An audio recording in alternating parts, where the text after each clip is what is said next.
నేతలపై దాడులు పెరుగుతున్నాయి. అధికారంలో ఉండగా తమ డబ్బును దోచుకున్నారంటూ మాజీ మంత్రి ఉజ్జల్ బిస్వాస్ ఇంట్లోకి నిన్న స్థానికులు చొరబడ్డారు. ఆయన్ను దూషిస్తూ ముఖంపై కోడిగుడ్డుతో కొట్టారు. దీంతో ఉద్రిక్తత చోటు చేసుకుంది. అనంతరం రాత్రి ఆయన్ను పోలీసులు అరెస్ట్ చేశారు. ప్రభుత్వ సామాగ్రి, టార్పాలిన్లు, దుస్తులు దుర్వినియోగం చేశారని, అక్రమంగా నిల్వ ఉంచారని ఆయనపై కేసు నమోదైంది.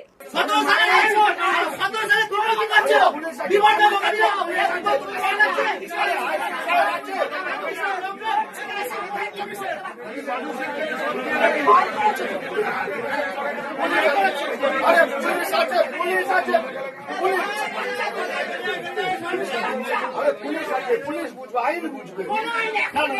না না আইসি সাহেব আছে, না না আইন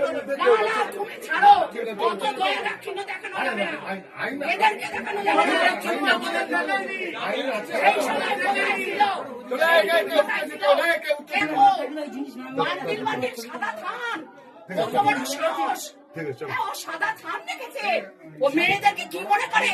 সাদা থান কাকে পড়াবে? চলো চলো চিল্লা না চিল্লো না, পুলিশ বাইরে বসে আছে, পাবলিকের মার এবার